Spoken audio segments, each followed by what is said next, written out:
जय श्री राधा।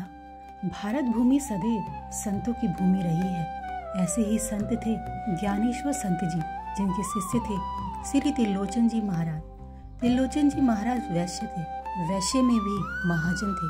त्रिलोचन जी महाराज बहुत साधु सेवी थे, साधु संतों की सेवा किया करते थे। उनके कोई संतान नहीं थी। भगवान कृपा से धन की कोई कमी नहीं थी। महाजनी का काम अच्छा चल रहा था। व्यवसाय के उपरांत उनका समय साधु संतों की सेवा में ही व्यतीत होता था। सेवा के प्रभाव से उनके मन में भी किसी प्रकार का अभाव नहीं था।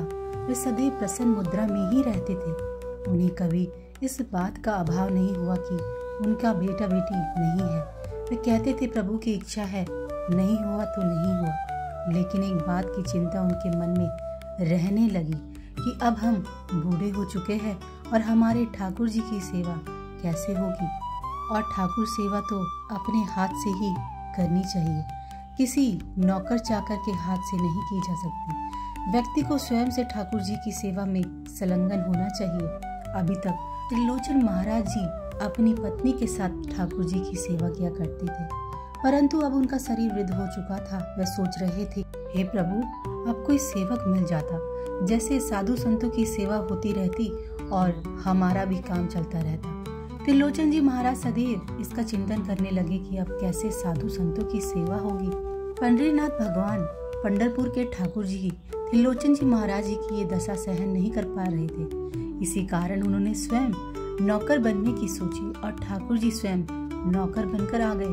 अब ठाकुर जी नौकर के स्वरूप में त्रिलोचन जी महाराज जी के पास पहुंचे। ठाकुर जी एक विचित्र रूप धारण किया हुआ था, जिसमें फटी सी कामरी, फटे पुराने कपड़े, 15-16 साल की उम्र, केश घुंघराले, परंतु स्वरूप अति सुंदर।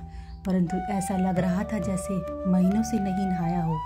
शरीर पर धूल मिट्टी चढ़ी है, केस उलझ के जटा जैसे हो गए हैं। यहाँ पर त्रिलोचन जी महाराज नाम जप कर रहे हैं। उनके नेत्रों में अश्रु प्रवाहित हो रहे हैं। चिंतन कर रहे हैं, प्रभु कोई सेवक मिल जाता जो संतों की सेवा किया करता। तब तक ठाकुर जी आए। सेठ जी राम राम। त्रिलोचन जी ने अपने नेत्र खोले, सोचने लगे, बड़ा सुंदर बालक है, लगता है नहाता धोता नहीं है, फटे पुराने कपड़े हैं, पैर में पुरानी सी जूती है। उन्होंने पूछा, बेटा तुम्हारा नाम क्या है? ठाकुर जी बोले, अरे बाबूजी, नाम सुनकर क्या करोगे? तुलसी जी महाराज ने कहा, अरे नाम तो जरूरी है, नाम बताओ बेटा, नाम क्या है आपका? ठाकुर जी ने अपना नाम बताया, अंतर्यामी। त्रिलोचन जी बोले, नाम तो बढ़िया है, अंतर्यामी, तो तुम सबकी अंतर मन की जानते हो। ठाकुर जी मुस्कुरा गए और कुछ बोले नहीं। त्रिलोचन जी ने पूछा, आप कहाँ रहते हो? ठाकुर जी ने बोला, ऐसा कोई हमारा ठिकाना नहीं है, जहाँ जगह मिलती है वहीं रह लेते हैं। त्रिलोचन जी को लगा बेचारा अनाथ है। त्रिलोचन जी ने पूछा, तुम्हारे माता पिता का परिचय? ठाकुर जी बोले, अगर हमारे माता पिता होते तो हमारी ये हालत होती, हम भी कहीं किसी अच्छी हालत में होते। त्रिलोचन जी महाराज बोले, तो ऐसे क्यों भटक रहे हो? ठाकुर जी बोले, हम कुछ धंधा पानी के लिए भटक रहे हैं, धंधा पानी मिल जाए तो उधर पोषण हमारा सही से हो जाए। त्रिलोचन जी बोले, कुछ काम धंधा जानते हो? ठाकुर जी बोले कि हमें चारों वर्ण और चारों आश्रमों की क्या मर्यादा है, क्या सेवा है, क्या खाना पीना है, वह सब कुछ मुझे मालूम है। ये सुनकर त्रिलोचन जी खूब हंसे और बोले, तुम्हारी उम्र तो 16-17 से ज्यादा समझ में नहीं आ रही। बोले, इतना अनुभव तुम्हें कैसे हो गया? ठाकुर जी बोले, आप विश्वास करो ना करो, हम सब जानते हैं। त्रिलोचन जी ने पूछा, साधु सेवा करना आता है? ठाकुर जी बोले, साधु सेवा करते करते मेरा जन्म बीत गया। त्रिलोचन जी बड़े हंसे और बोले, लड़का कुछ करे या ना करे, पर बोलता बहुत अच्छा है, इसको रख लो अपने पास। त्रिलोचन जी बोले, तुम्हें इतना अनुभव है और तुम इतने योग्य हो, तो तुम्हें कहीं नौकरी क्यों नहीं मिली? कुछ ना कुछ खोट तो तुम पे जरूर है।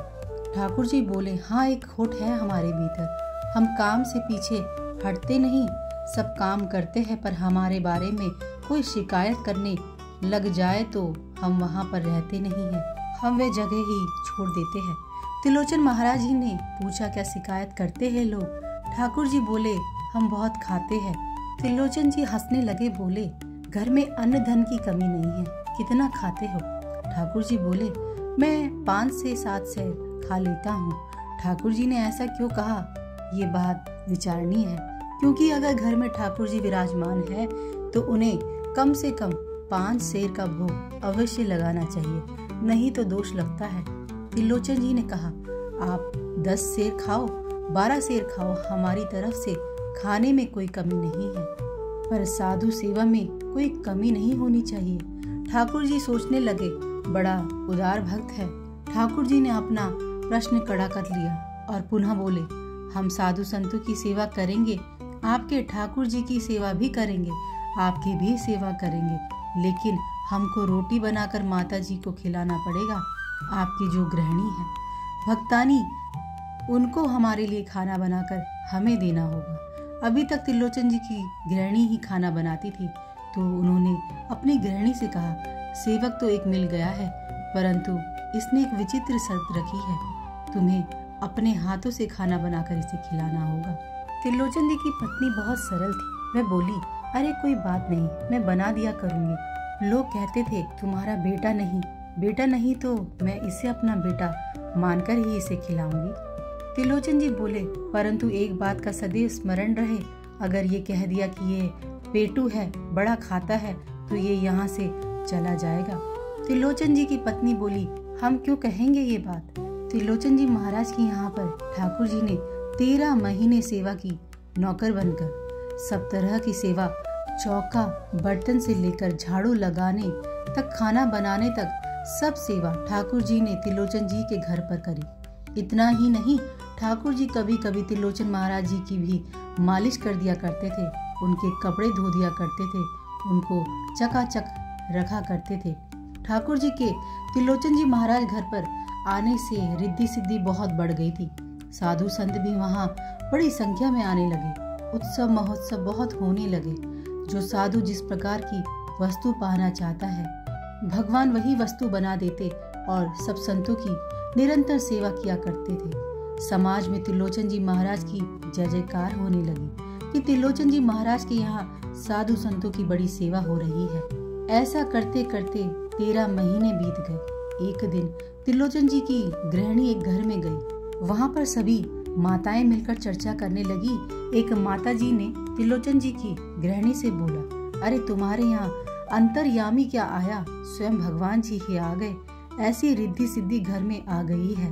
सब और नगर में सेठ जी की जय जयकार हो रही है। सेठ जी के तो रंगत बदल गई है, पर तुम तो अभी भी वैसी की वैसी ही हो, दुबली पतली। तो उन्होंने कहा, अब उनको करना ही क्या पड़ता है, कुछ नहीं, खाली माला फेरती रहती है, भजन करती रहती है, थोड़ा बहुत धंधे पानी की बात होती है तो वह देख लेते हैं, अब उनको कोई काम नहीं है।